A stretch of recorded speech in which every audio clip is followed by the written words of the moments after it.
It's a time of dystopia. An alien race known as the Omni have overtaken the Earth in a quest of galactic dominance. Led by General Mara, the Courtier army spread bloodshed throughout the land. People must fight to stay alive and free. As the Omni rule with dictatorial fashion, taking no prisoners.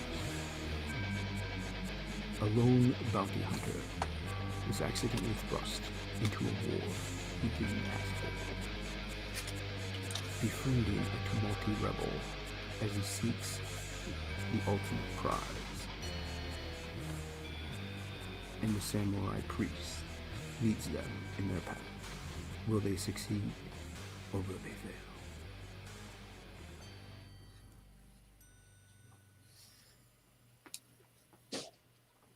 If ever you want evidence, proof that karma is real, here it is.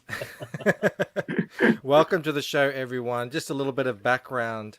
I spent a good 30 minutes while I was working earlier trolling the absolute hell out of Dark Gift Comics chat for being late.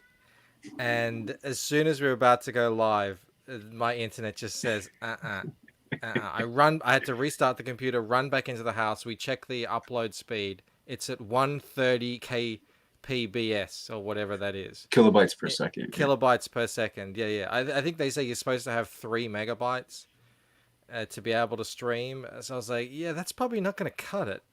But hopefully it's just a little bit of a dip and we're going to get through it. Everything seems to be working now. Jason, Sir, welcome. Thank you. For coming on. Thank you for having me. Yeah, I was like, I really would like to get onto the sexiest CG channel in CG. Oh, well, yes, of course. So you sent me a chat and said, how do I get on? I said, well, just have a good book and ask, and you're in. And here you are. And it's great to have you here. I do see you in the chat all the time. So you had to give him a urine sample to get on here? Semen. Yeah. Oh, that's worse. Yeah. Well, hey, you got to, just post 9/11 and you got all the other stuff going on now these days. So you got to be careful. You don't know who's who. So all those little bottles he's been keeping are like a registry of our guests. This is disgusting. All right. Well, it's a DNA bank, just in case everyone dies. He can repopulate. We need to be able to make a clone army should that ever come about. Right. On a brighter note, what's Joe drinking? Rye whiskey. Oh my goodness. I'm just drinking plain old black tea. I'm going to try this. Hello? I kill the stream? Not yet. I think the Australian internet is back up to about 110th speed in the world. We sit around there. We sit just under Kazakhstan, I recall. That's not a joke. It's not a joke. Our internet speed sits just under Kazakhstan. That's still funny, even though it's not a joke. Bandito, welcome. Oh, hello. We've been having a trouble, so I just thought we'd load more people in. Perfect. Let's get all the people. Yeah, get all the KBS. Absolutely, yeah. This is a serious uphill battle today. The Jack Show decided to start streaming. Apparently, they've got Witten on. I saw. Oh dear. Anyone who wants to come over here and get away from all that, feel free. Let's say hello to some people in the chat here. We've got VOP. He says, Hal Comicsgate. Hal back at Wonderful. Yeah. Lord Crackhead is here. He's already dropping links. Fantastic. Lord Crackhead is great. Here. Hal the chat.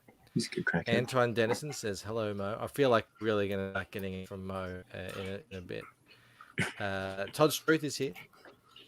Saying hello. Hello. Black Rose Comics. Great to see you here, as always. Yes. Yes, that's you in there. That is me. You in there. That's me. Helping me out. Mel's in there doing her bit too. Hail Mrs. B. Now. Great to see her, as always. That's where you messed up. My strategy is to put no faith in Michael streaming on time. There you go. Avoid disappointment. Oh man, I was really giving Dark Gift Comics a hard time. Your inner Mo Biggs was showing itself in his stream. Yes. And Todd is there pointing out that Mel doesn't have to cover my incompetence. But I mean, she's happy to do it. Yeah.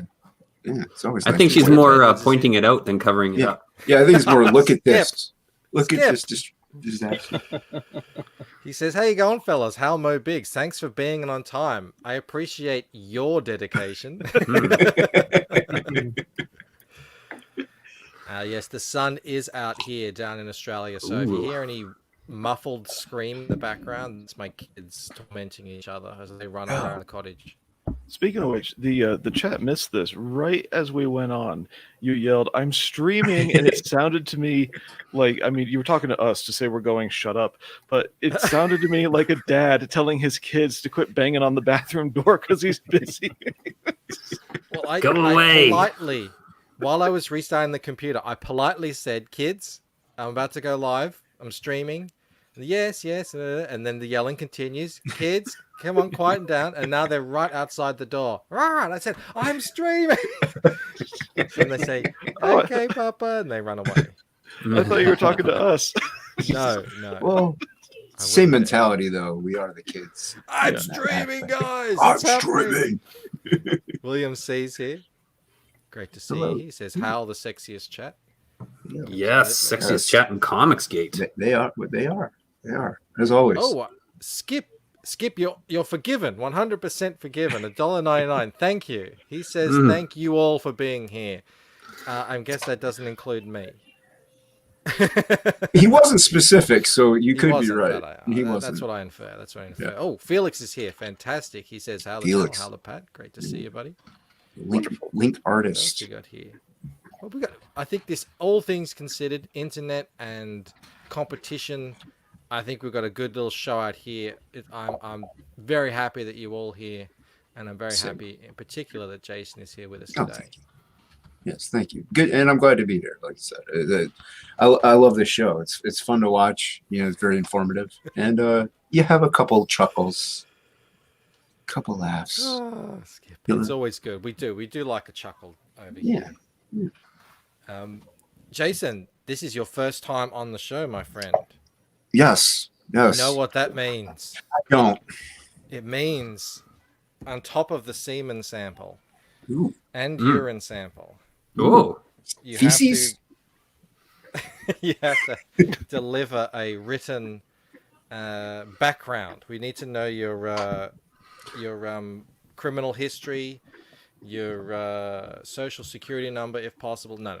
We just Oh. we just like okay. to get to know you a little bit. Sure. Hey, So- what do you want to know? I'm not an open book. select your You've got some pages cool- carefully. You've got a cool Yes. background there going on. I see behind you. Is there some interesting stuff behind you? Oh, you want to know about the dolls? Yeah, The which doll one- collection and one the is baby your- Yoda makes me think that it might not be Hang on, yours. we need to go full screen here.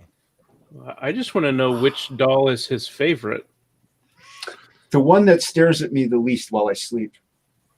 How long have you been collecting those dolls, Jason? Come on, let us in. All right. I'm 41.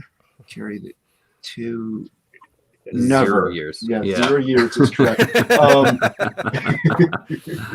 The baby Yoda's mine. That's pretty much. And I don't know if you can see this little dog next to it, but my niece gave that to me for Christmas one year. But yeah, that my mother actually collects the dolls and has for years on end. So some of them are very, very insanely old. Some of them, pretty new. Yeah. Is the most expensive one the Wolverine that's been put into the corner by itself? Is that what That's I'm my seeing there? mom's. That's my mom's boyfriend. So he must be being Oh. punished right now. Gotcha, she- gotcha. Like a Wolverine short-haired is- man. Yeah, Wolverine. Well, Hugh Jackman Wolverine is my mom's boyfriend. So, yeah, but yeah, with the way financial things are these days and health situations, I am an old man living with my mother, as a lot of us are. At least some of us. So, Yeah. Did you It's tell unfortunate. your mother that Hugh Jackman has a thing for the older ladies?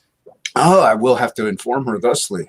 Yeah, Wow. yeah, he doesn't mind a lady a little bit older than him, so she could be in with a He chance. stays in shape for the aging cougar.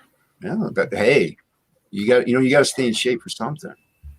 That's So right. behind that, Might as well. since you don't mind us scoping out your house so ever so rudely, like some kind of voyeurs, behind that skull, does that thing still play cassettes? Actually, I don't even think it plays anything. No, that's Yes. Sadly enough, I think the speakers are busted, so I don't really know if it plays cassettes or not. Jason, Oh. we're sending over a television crew for the new episode of Hoarders. Well, the next question was going to be, do you have any was it Perfect Circle cassettes? Is that I don't think cassettes were dead when they came out. It was Yeah, maybe. CDs. Yeah, Okay. it was CDs. I also have a Tool tattoo, Tool, Third Eye Nice. Tool. I love music. It means a lot to me. I don't know if I have a Down tattoo. Got a couple relating to Down, the band Down. Yeah, I love music. I would have thought jazz fusion for you with that beat. I do like Soften the Glare. They're kind of a jazz funk metal fusion band. No singer, but it's got the same bassist from Mudvayne. In that, they're really good. I recommend them. But yeah, I love all kinds of music. So you look to me like someone that I might bump into at a metal concert. yeah, Where a little I bit, I guess. Yeah, I mean, my logo has always been pretty much my bad eye blackened out, and then my goatee. So I just grow the beard out in the wintertime, or at least when it's going to start to get cold. So it is important to keep that chin and the front of your neck warm. you have to. It keeps the youth of the face. The cheeks no one cares about. Yeah. How did you get into comic books though? Oh, my brothers and we were at a grocery store, and we were like, I was like, I think they were 10. We were around 10 years old, and at the checkout, they were handing out free comic books, and I had gotten Thor number 410. My oldest brother, he got a Spider-Man book. Can't remember which one, and then my other brother got an X-Men Jim Lee issue. So it was like one of his first Jim Lee issues.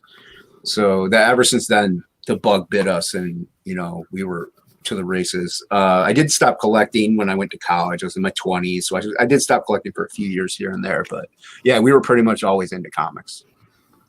So yeah, And it was cool. Did you when did you start actually trying to make them yourself? Well, we all kind of, like, my brother really liked to write, my oldest brother. My other brother started drawing, and me being a little younger than him, I followed suit. So we always wanted to make comics from day one. And I went to it's not a really reputable college, but I went to the Art Institute of Fort Lauderdale and to try to get it out of Ohio. And anyway, right after I graduated, I was even trying to develop my own comic book there. So I was wanting to get my own comic book out from day one, ever since I thought I was, my skills were honed enough. And I'm glad I actually waited till about this long, because I think I'm pretty much right where I would want to be style-wise. I do have a book out on Comixology that somebody had wrote. His name is Ivan Infante, the guy that wrote it. It's not my greatest work. It's a few years old. But if you want to check it out to support another underground writer, it's called Cannibal Detective. Not my best work, but it's $1. So yeah. So I've always been wanting to do comics, but I really did this book as a 4-issue miniseries. I was going to do it as a 4-issue miniseries and pitch it to Image, and I had the first 2 done, working on the 3rd one, and that's when all this crap happened. And then I was following Frege on the Couch Doodle show in October, whenever he first started going. And then he started talking about CG and Indiegogo and everything. And I just rolled with the punches. And I was like, yeah, it makes sense. So you're a new recruit to Comicsgate then? Yeah, I'm pretty much right with Frege as far as timeline goes. October last year. Yeah, pretty much around that time frame. Yeah. Yeah, that's about the time I actually started this channel as well. Oh, wow. Yeah. Yeah, cool, man. I love hearing new people come into it, because that's the kind of one of the big accusations that we get is it's not growing, CG is or dying. it's not sustainable, or it's dying. And then all the time Skip Edwards is here in the chat as well. He's a new guy as well. They're everywhere. Yeah, Why wouldn't you want to be? Well, you had a new guy on last night, right? He was freshly new into CG. Yeah, he came from the Phantom Minutes. Before. Yeah, yeah. Yeah. So yeah, and it is great to see. So and you could tell they're all passionate. Is one of the main things. They're passionate about comics, and they're passionate about good comics, and the fans Yeah. getting some quality, fun stuff, and that's what's great. That's what I love. That's what I love about CG. It's all about great content and having fun. Really, I mean, to me, I haven't seen this kind of fun in comics in a long time. So I think it's great. That's Jason, what. Oh, go Jason- for it, Joe. Jason, how did you go from reading and appreciating comics to wanting to make them to actually making them? Well, like I said, when we were young, we were reading them and stuff like that. My Right. one brother started drawing, and me being younger than him, I just followed suit with the drawing part. And he actually taught me a few things, like the blueprints and how to like draw characters Mhm. and stuff like that. But it was really just that to tell our own stories, pretty much. I mean, obviously, the key when you're a kid was I want to draw X-Men, so. You draw Wolverine like crazy, you draw Cyclops, you draw Spider-Man a bunch of times. But as you get older, you're like, oh, life happens to you, and you create stories based off of that almost, and make it overcoming obstacles or heroic events or stuff like that. So, and I just love storytelling. I love drawing. I love making things stylistic. And I just had a few ideas. Pretty much, I had an idea when I was in college, and I kind of will, when we get to the campaign part of it, is in there a bit. But I've always had some ideas here and there of what I want to do. And this book came about by accident that I did do. But even just hearing songs, I'm like I have a song. Have you ever heard of the band Clutch? Mm-hmm. I want to do a comic based off of that sound. I want when you read it, I want you to be like, wow, this kind of reads like it could be a Clutch song. Because Clutch is just testosterone driven coolness, and I want to grab that and harness that. And I kind of have an idea in my head of what I want to do.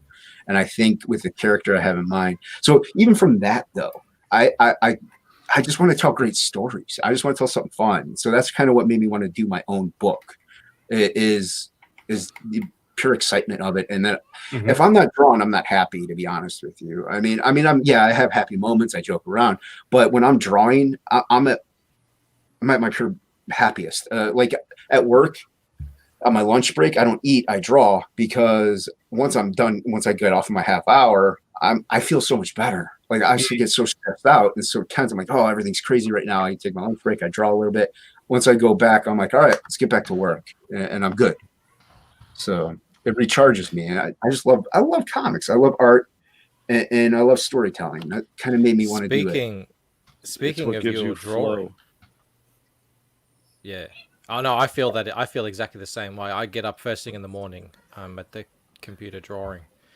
It's just become a ritual of mine. But speaking of drawing, anyone listening here, when you talk about picking up Spider-Man comics, X-Men, they might have an idea about what your art is going to look like, and when we get into it, they're going to see it's actually quite different. You've got a pretty unique style going. How did that develop?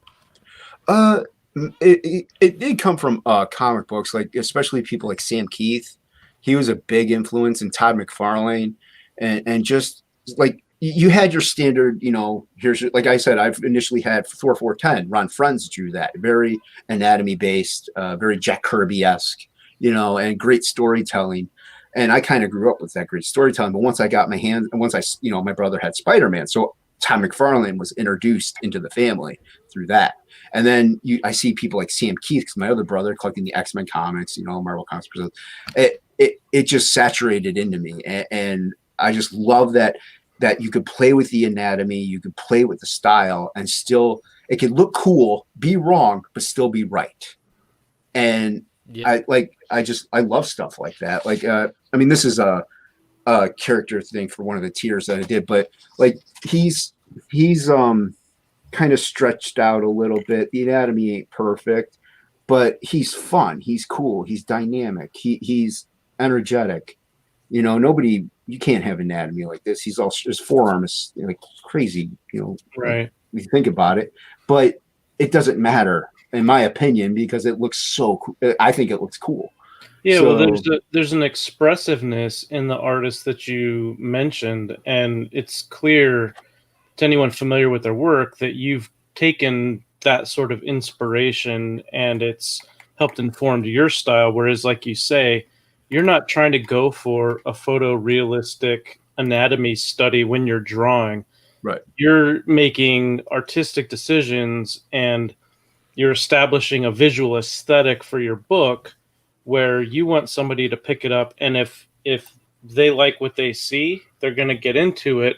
They're not going to be sitting there trying to figure out, well, are the proportions correct from the forearm to the shoulder to the... Yeah, I like your voice of the It was a- person trying to figure out the proportions there. it- Am I it- doing this right? I wonder if this is correct.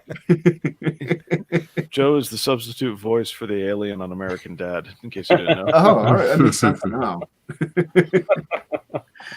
And yeah, like you could stretch the anatomy, it still kind of has to be anatomically correct in some way, in a way. But you're right.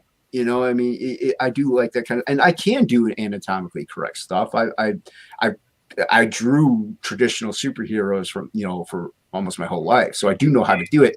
I get bored, and so I'm like, all right, well, let's play with this guy's jawline, and let's contort it and make it, or something. Let's have some fun. Okay, enough talk. Let's see the art. Oh, I don't have a comic. I don't have a book. You don't have any artwork, though? I don't have any artwork. No. Oh, okay. Yeah. Shame. Well, I did find this thing on the Oh, there we go. It's I got your didn't do name that. on it. So No, I paid somebody else and just slapped my name on that. Unhinged Entertainment. That's you. That's your imprint. Yeah. My brother and I back in the 90s we came up with it, and I just kept it. So. Absolute Book One. Yeah. Why don't you tell us a little bit about this book then? It's about a elevator pitch. It's a bounty hunter who gets stuck into a war he didn't ask for. So that's the elevator pitch.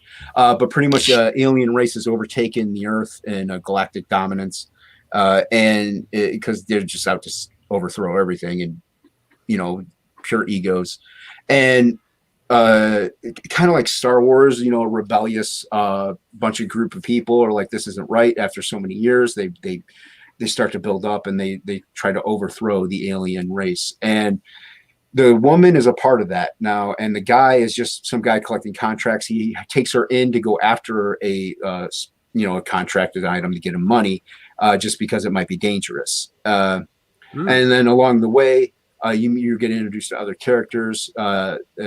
This samurai priest here, once you read the book, you'll see where he plays his role. It does delve into some religion, because there's aliens, there's outer space, so you got your, they even say it's not a spoiler, but they say they come in contact with the gods or God. And so, so they're actually, they're like beings. So they consider like deities to be actual physical entities, because they see them as such. So you do have people that have held on to the old religious ways, whether it be Christianity, Catholicism, Norse mythology, it doesn't matter. They're all just like that one mind mold idea of religion. Oh, I love this page. Oh my god. God. That 24 cool. Yeah. That's a 24 panel fight scene that I had done that I really will never do again. But it's super effective. Thank you. Yeah. I love stuff with this. Anything that kind of breaks up the typical page and does something interesting with it, I think is always good. Yeah, that was. You would stop on that page. So people looking through the comic, even if they're blazing through it, they would stop on that page, and they have to slow down and take their time. Yeah, and actually, I didn't have that on there at first. I actually had a different page up there. I'm like, you know what, I'm going to put it up there. Yeah, you do. You got to put it up there. So yeah. That's the thing about comic books. You can do some really interesting things that you can't do in any other storytelling medium. Mm-hmm. Who was I talking to? I was on a stream with the guy that did the Last Goodbye, or the Long Goodbye. His channel, Forest Publishing. We were talking about movies, and I'm pretty sure it was that. But you have an endless budget. Richard. Yeah, Richard Embry. Yeah, and you have an endless budget. You can do whatever you want. Yeah. So yeah. It's fun Yeah, stuff. and you can do really creative things like that would be a monster problem were you to want to do it in any other medium, say you want to do it in a film, and I've seen who's the guy who makes all those color coordinated films? Talking about Guillermo del Toro? No, a different kind of way. Does all like symmetrical cinematography, and he did the Royal Tenenbaums. Wes Anderson. Wes Oh, Anderson. okay. So the film where they're on the submarine, which I love, there's shots where they just pan back out of a scene and you get a cross section of the submarine. Yeah, And the it Life moves Aquatic. The Life Aquatic. It moves from room to room in the submarine, and it's it's an insane shot. It's so good. Isn't that a comedy? It's a comedy drama. Okay, Weird I haven't movie. seen it. So. I love it. I love it. Yeah, I've been wanting to see it though. So. Yeah, but the thing is, like, that's the sort of thing that you could do in a comic book that anyone can do. Whereas you have to kind of have probably 5 or 6 big movies behind you to convince a studio to pay all this money for this one scene, like that. Right. But we could just do that stuff. You could just do Yeah, a we just double do page it. spread with cutting an entire building in half if you wanted to, just to see what's happening in every single room at one time. Yeah, and that's what I love about it.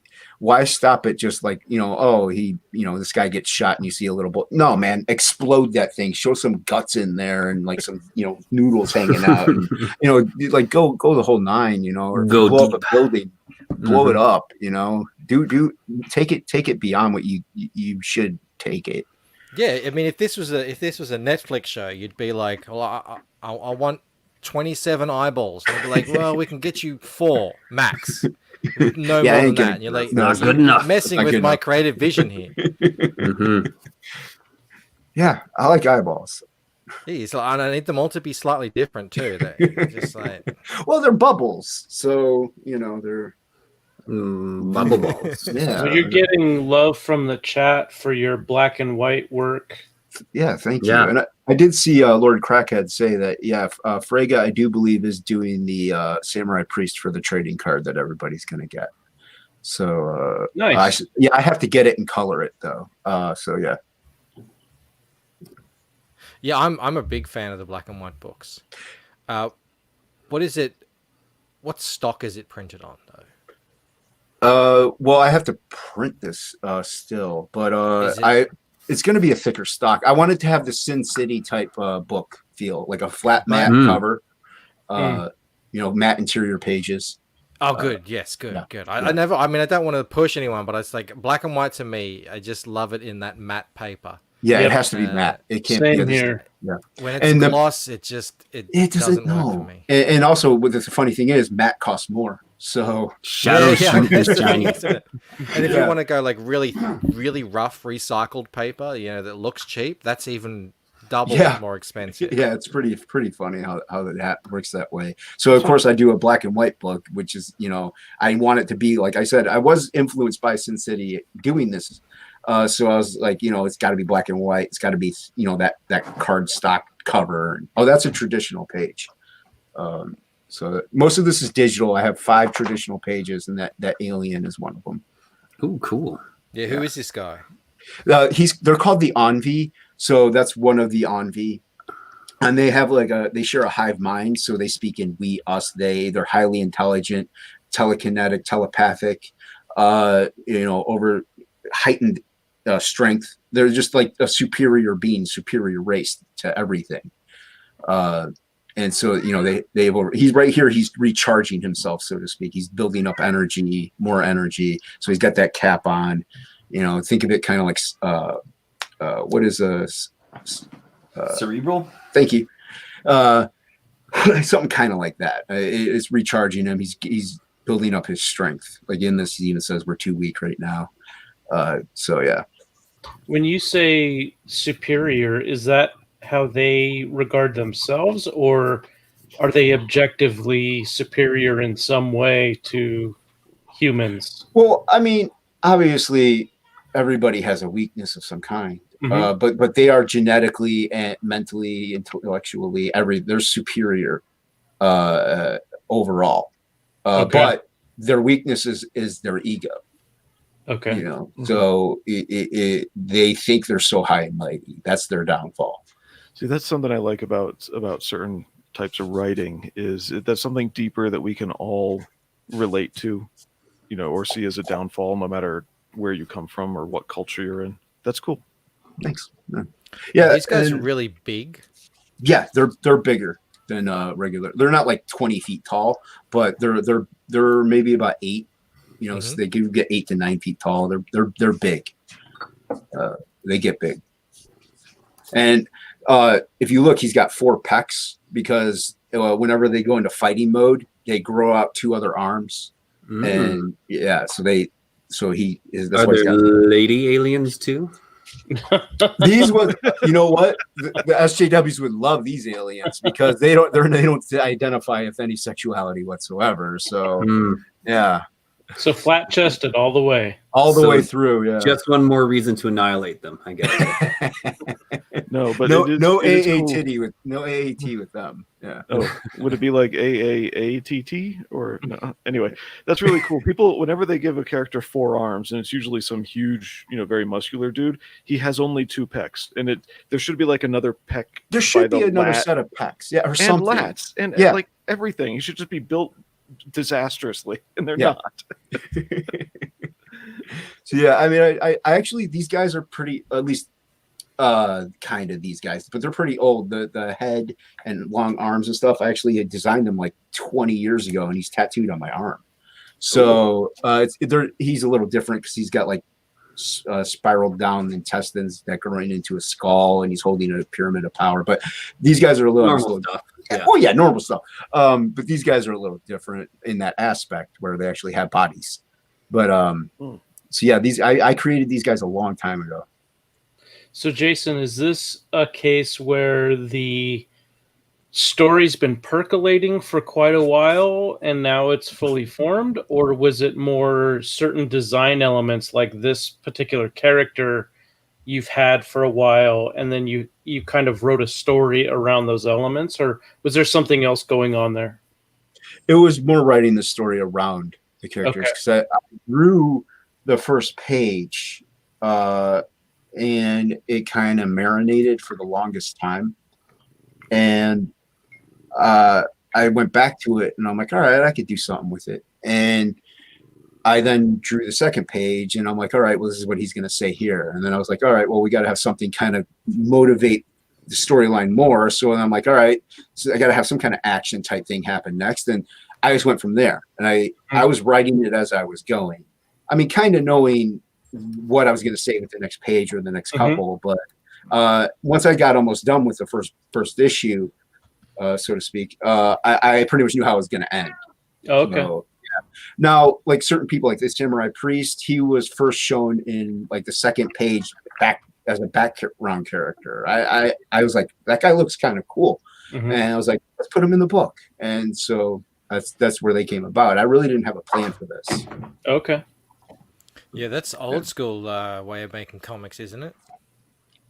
Yeah, Jack Kirby. I know. I guess they call it the Marvel method. I didn't know they called it that, but I do know Jack Kirby used to like write in the margins like what would happen here, what might be said here, or something like that. Like I said, I know he did that, but I didn't know they called that the Marvel method. So yeah, when you were describing it, Jason, believe it or not, Jack Kirby is exactly who I thought of, because he would often do that. He would get inspired by certain visual elements and he would just start drawing it out, and then he would kind of see them on his drawing board, and then the story would start to come to him out of those visual references. Yeah, and it makes sense to me that he would do that. He's an artist first. Yep. You know, like, you know, so I'm a visual person. I'm an artist first. And this is actually the first comic or pretty much anything I've ever written, aside from like, you know, high school essays or, you know, little poems in high school or something stupid like that. This is the first thing I've ever written. So Yeah, I was just going to say, it's a strange thing that it's sort of become now that the artist and the writers seem so separate in comics these days, where it's a visual story. So the artist is telling the story just as much, even though they may not be doing the dialogue. The artist is telling the story. Yeah, that's one of the things that people who are not familiar with the production process don't seem to understand, even in mainstream comics. And that's where you get these writers that will sit there and, script out 25 dialogue balloons and 4 captions on a single page. Mhm. And they're expecting the artist to somehow, draw something, but they're not leaving them any room. And it drives me nuts. One of the things as an editor that I'm always looking at is how can you peel back dialogue in order to let the art breathe? And are you stating something with words that's already being communicated with illustration? So it's very much a modern problem where you have a lot of words clogging up the panels and the pages instead of letting the art breathe and really giving the artist the chance to tell the story with their illustrations, and then simply filling in when necessary with words. Yeah. And that's why actually I like I said, this is the first thing I've ever written, and I can get a bit wordy because I like to have that inner monologue inside, his head, because he's the main guy. I mean, the other people do it too, but he does it a lot. And I'm like, you know what, this is a bit wordy. I could probably have somebody check it out. And so I was on a stream with Shay, and after the stream, I'm like, hey, do you mind looking at my book? Because she said she had done some editing in her past, and she knows how to edit and stuff. And Shay actually looked at it. She did edit it, so it's been edited by a human being rather than me. Just it's fine. So I totally understand that. Every time I go back and look at what's in the dialogue boxes, just myself, I'm like, is there anything I can take out here that really doesn't need to be in? And and it's like almost every single time I've gone onto a page with that purpose, I have been able to take stuff out, and every single time it's made it better. Yeah. So yeah, I'm totally on board with stripping it down to just the, absolute necessary parts of the comic. I mean, people want to read novels, they're going to read novels. They want to read comics, they're going to read comics. They don't want to read novels in their comics. Right. Yep. Tell us a bit about this is the bounty hunter here, yeah? Yeah. He doesn't have, I only call him the bounty hunter, or I call him Goggles or Dude, because in the book he doesn't have a name. His name is never said. It's like the girl even calls him like old man, or stuff like that, because he's a little gruffier and he's older than her. But the only way to know his name is if you signed up for the pre-launch campaign. You got a trading card of him with the name on it. Oh, that's cool. Yeah, well, nobody knew it, and so there's only like 20 of them out there. But so yeah, but he's kind of like the Clint Eastwood, man with no name, Wild West guy, loner, Wolverine type. Just always like to be by himself, and take on contracts or bounties or find items and exchange them for cash and money. And in this thing, he goes after something very dangerous that could be he even says this, like, could be a one-way ticket, but that's why he recruits this other girl, just in case she can be like cannon fodder and he can get away. So but in this he ends up getting somebody that actually is part of the rebellious army called Tumulti, and he doesn't know that she's that, and so she kind of sidetracks this mission a little bit in her favor. So he gets caught up in all this crap that he doesn't want to be a part of. He doesn't care about the Omni. He doesn't care about any world domination. He just wants to get money, make it, and feed himself, and just live off the land, do what he wants. So, but yeah, he's not really a part of it, but he becomes it. Mm-hmm. Antoine had a suggestion there to move the dialogue boxes over to the left. I don't know how much page you've got there, so. Oh, yeah, they flow a little, like, I guess I would go that way. They flow down to the like they start at the upper right and they flow down to the bottom left. So it moves your eye that way. So you go across the page. Also, I don't want to move them too far over. I'll cover up parts of the art that I didn't want to cover. Okay. I know what he means, because I got that big white space right there. You also have the bullets flying over and stuff. But if I have all the words down that way, to me it covers up a little too far on that side. It's a good suggestion. I can ask Shay what she thinks. It also depends on whether or not this is on the left-hand side or the right-hand side. Is this perfect bound or is this saddle It's going to stitched? be saddle stitched. Yeah. Okay. So I like, yeah. So this is technically the first page of the second book, the second issue. So it's like this first page of the second chapter of book one. There's just something I wanted to mention. This has not got anything to do with your book, Jason. Hey, I'm open to everything. I haven't received a single Comicsgate book that has gotten this right, which is if you're doing a perfect bound book, there's an area on the spine where you should not be putting any art that anyone needs to see. Yep. And even further out from that, there should not be any text in there ever. Yep. So if you're laying out your page, have the margin on the left is wider than the margin in the center needs to be a good deal wider than the margins on the outside. Mm-hmm. And then even on top of that, put an extra line and you say, this is your no cross zone. So you can have art that goes in there, whatever, nothing important, definitely nothing that needs to be the focus of the panel, but your text and your sound effects cannot pass that line. And I don't think I've seen a single CG book that's gotten this right. Well, I even have Batman, the Last Night or something, Last Night in God, whatever. It's one of the Capullo Snyder ones, and there's like text all the way wedged into that bounding area. I'm like, oh man, I don't want to open this any further. Yeah, you don't want to rip open your perfect bound books. But sometimes if it's a trade, they come from floppies. So they just sort of reproduce. That Last Night was published perfect bound. Yeah, it was part of the Black series. No excuse. Yeah, there was no excuses there. I was so mad. I'm like, and I have bad eyes, and so it's really hard for me to read it as it is. So I'm trying to open it more to try to get my eyeballs closer in there. So yeah, I was very mad. I'm like, I'm not opening this anymore. I'm just going to take a photo of it. I'm going to enlarge it. It's one of those things where traditionally in the mainstream, as an editor, you would want to have a conversation with your art director or the equivalent. Sometimes they use different titles, and essentially say, okay, the plan for this book from the beginning is that it's going to be perfect bound. So here's one of the considerations we need to make. Now, sometimes you can, in your pre-press, you can massage things a bit with the formatting without destroying the integrity of the artwork, and you can recover that space.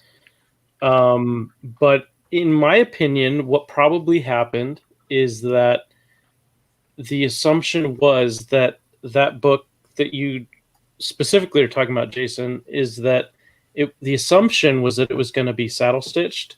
And then too far down the road in the production process, somebody higher up decided it was going to be perfect bound, not realizing the problem that you as the reader were going to encounter if they switched it up that way without accounting for that change in spacing.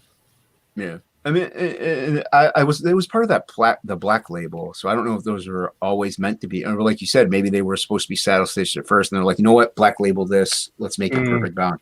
No, it is very. They're doing all the black labels perfect bound. Yeah. So I don't know, but I mean, like I said, my eyes are bad, so it maybe even would have been fine for anyone else, but I don't know. I had to really open that thing up though, and maybe the first few pages of even the first Graveyard Shift has that problem in it, where I had to read it, or maybe it's volume 2, I don't care, but I had to read it twice, and I said, I'm only a few it was the first one, I'm only a few pages into this, I'll just start over, and then I caught the panel that I missed. It's like, that's why that page didn't make sense. There's a full height of the page skinny panel with a caption in it right down in that fold. And as well, for the artists as well, if you know you're going to do it perfect bound, just say you want a character centered in a panel and it's supposed to go the full width of the page.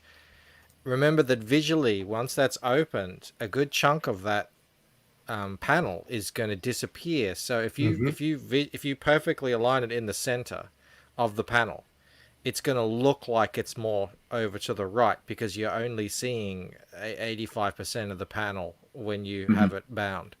Yeah. So, Yeah. that's just my PSA for everyone.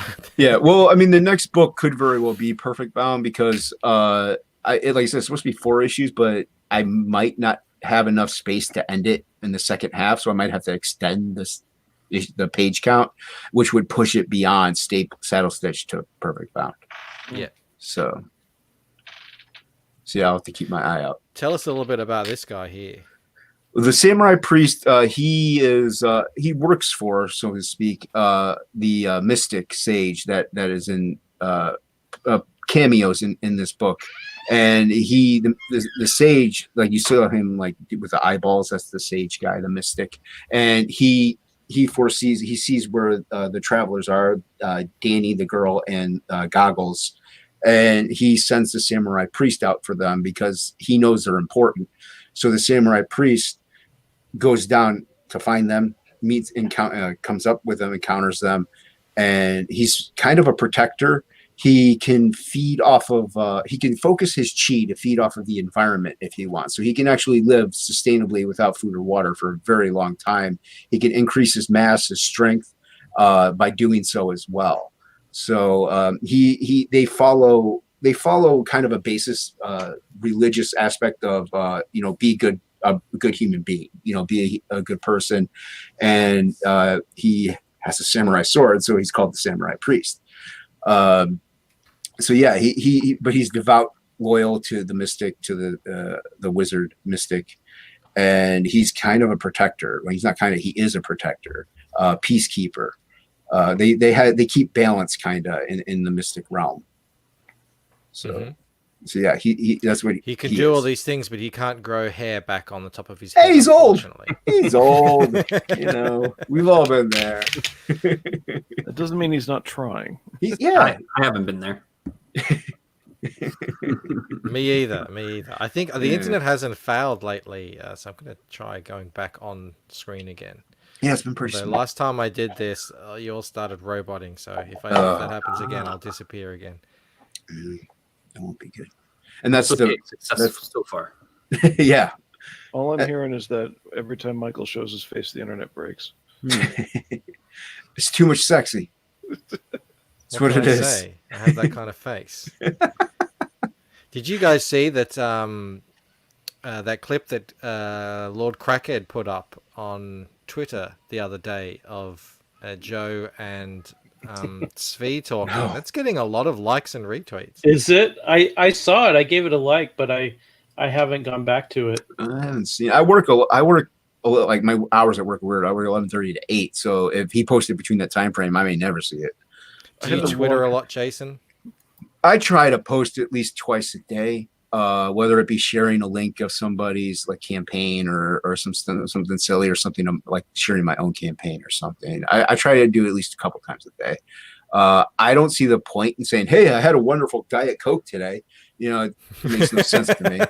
But like, I don't understand how people can regurgitate every action they've done in it. My thoughts aren't that important. So, but I try to just keep and maintain a presence. You don't share photos of your meals? I do share. I shared one photo of my cat. That was it. Otherwise, it's all been business. Bandito here is almost all cat all the time when his video is turned on. Yeah, love my cat. Yeah, a lot of cat people in CG. I'm finding. Well, that's because cat people are more laid back and relaxed. They're easygoing, but they also know what they want. They're like cats, so they want it their way, but they're also easygoing. So maybe dog people are more outdoorsy people. Yeah, they go running around more, and that doesn't seem to be comic book people on the whole. No. In general. Yeah. Yeah, he says, yeah, that video, it was well received. Yeah, thank you for doing that, man, because I think we got a whole bunch of subs from that video. Nice. That's cool. Yeah. Good. Yeah, all day that little tab had a dot on it, and I had to log out because it was just like, what do you want now? And it just, okay, close the tab. But yeah, it had a lot of traffic. Yeah, well, if that ever happens, the good thing about you can do on Twitter now is you just mute the conversation if you're just getting non-stop notifications on something. Yeah, but it was making me happy when I'd see it. I mean, it would be annoying when it'd be a dot, and then I'd open it up and make me happy. So I'm like, okay, I just need to log out and get this later. So. Oh, that's good. Yeah, I did. I wanted to share something, actually. That was quite funny. Talk amongst yourselves. So say again, how long have you been working on this book? Well, like I said, I've worked like an 8 to 11:30 8 gig for a couple of years now. Before that, I worked retail, so that was when I was getting more art done, but at the same time, not just because of life. I wasn't asking for your resume. I just wanted to know what. Trust me, this is the time frame though. But because of all that stuff, really, the pressure. Jeez, oh man, I'm trying to explain it to you. But because of all of that stuff, it did take me like maybe 4 or 5 years. Oh, so, yeah, that's awesome though. I mean, Bancroft has taken that long as well, and I mean, I started my project back in 2016, so like I totally understand. The pressures of life making it so you have to set back, but I think it kind of gives it time to ruminate. It kind of gives you time to figure out that story and really nail down the characters to bring out the most in this kind of medium. Yeah, so. I can do a page a day because I actually sat down and I worked. I did a full page spread, actually this highly detailed monster and all this fun stuff, and it took me about 8 to 9 hours. So I could, if I sat down, I could do a page a day if it was my job, no problem, and I would love it. I think that's most of us. I think most of us, if we didn't have to work, consider the pressures of life and try to, be responsible citizens of the world, we would have a lot more time just to act on vision. Yeah. But that's one of the things too that's kind of unique with Comicsgate is that you can simply keep moving forward based on vision, and people, that's what they want from you. They want to see what makes you happy and what makes your project special and unique. And the reality is that's the time that we put into it, right? Yeah. See, I can be nice too, guys. From time to time. Sorry, what was that? I just put the link in there. Antoine asked for the post of the Svi thing. It's Crackhead, Lord Crackhead. There you go. He did a tweet about that. It's a 2-minute clip, and it's Joe and Svi talking. Oh, okay. Just dropping the truth bombs. But this was just talking about Twitter earlier. Just reminded me of this. This is the fun stuff you get in CG when you're on Twitter. So here's Statistical Zero posting a bunch of people that he says follow these people, which is cool, a nice thing to do. Everyone's saying thank you, and then poor Lucius is there. Lucius is awesome. That guy actually did a piece of fan art for me a while back.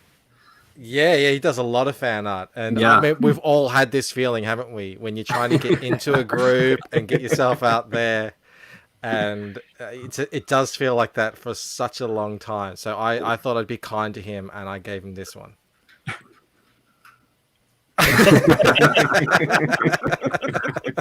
Ball buster, this guy, I tell you.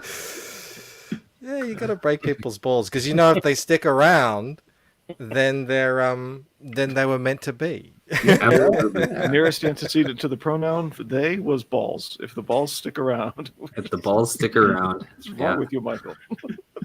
Well, hey, but the thing about Twitter anyway is just if you go on there, have fun, just shoot the shit and share stuff around. I think that's when you can actually have fun on Twitter. I know some people are so dead against it because they get on there and they see someone say something stupid and they're like, what the? Someone's saying something really stupid. But then just keep scrolling. That's not hard to do. And then 2 hours later, you're just like banging your head against a wall.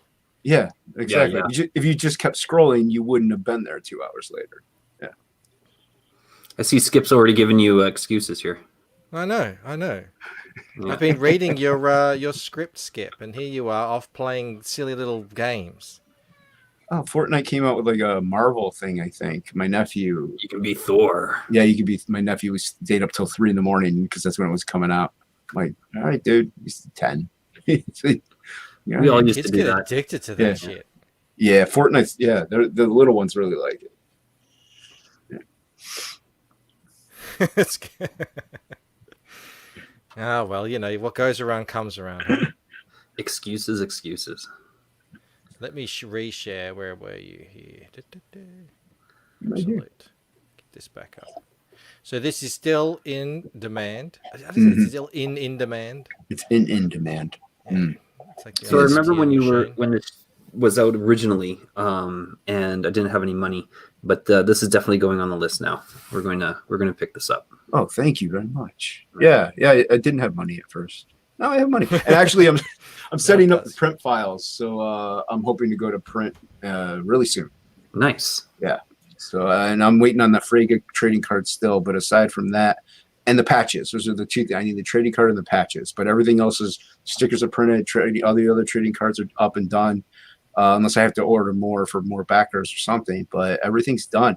I've been working on, like I showed you the one.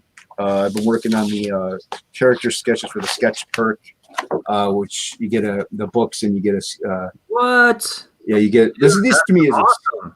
thank you. What? Hang on. Did you lead just with call that? that a sketch? Well, it's a detailed sketch. The- For a trading card.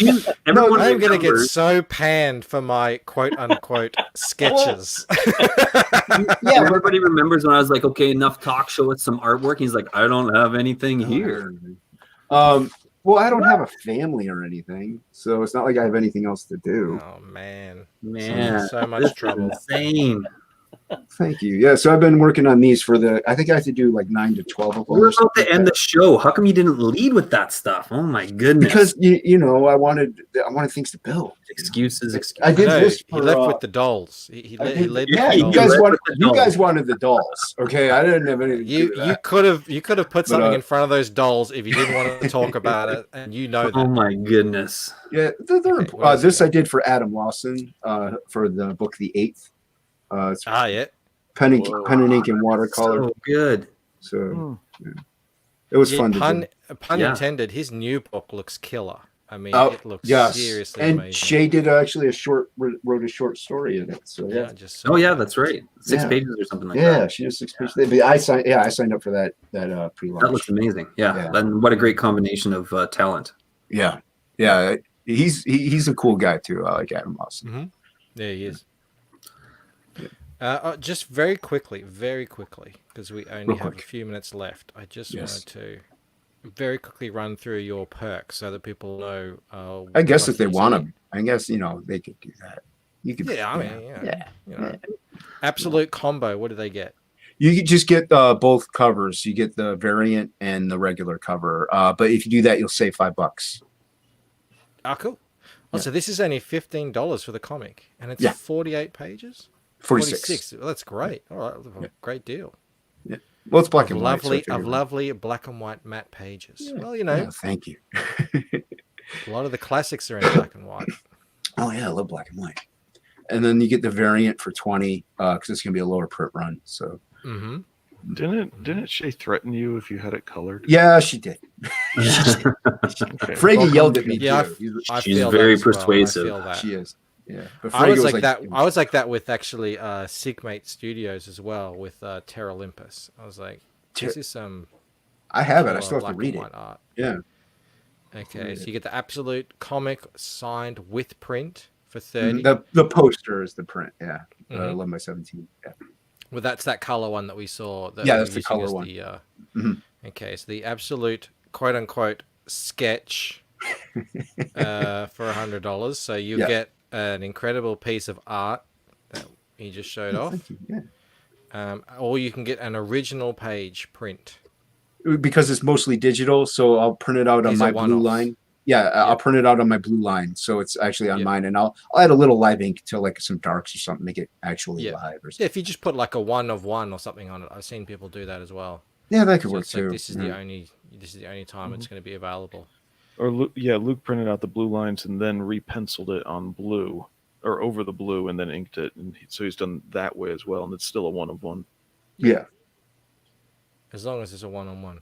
What's Mo talking about? Jason won up Bancroft on his own channel. What a power play.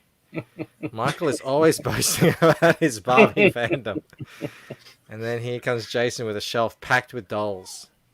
Maybe Yeah, I'll get yeah. out all my wrestling figures one day. There and you make a little go. display for you. You'll be the talk of CG. All the Indeed. half-naked, muscly men behind me. I was listening real quick. I was listening to Critical Drinker and Az talk about Commando, and anytime Schwarzenegger's glistening, gleaming muscles, I'm like, all right, guys. Like, it was great. They know how to sell a show. They do know how to sell a show. Yeah. What's the absolute original? You Oh, because that's that original art. Yeah. yeah, you get the original art. So there's Yeah. only 5 of them. 5 of them. And, but you get everything else plus the 2 Of trade. course. Put Yeah, 2 trade. yeah. Yeah, you get a bunch of crap. And the Overlord for 400. What do they get? You get you don't get comic pages, but you do get. I'm going to share my screen real quick because as a sample of what you get, I do an original 11x17 pen and ink, watercolor, acrylic, whatever art piece. Did I get it? Did I get it? Did I do the thing right? You Yeah. did. Like something like this. This is so I don't pencil them. I just go straight in, pen and ink, and then I'll color it with either watercolor, acrylic paints, or oils. They take me about 20 to 40 hours sometimes. Wow, that is If crazy. you scroll back down to the bottom, Carlos, that looks like a caricature of our ex-prime minister.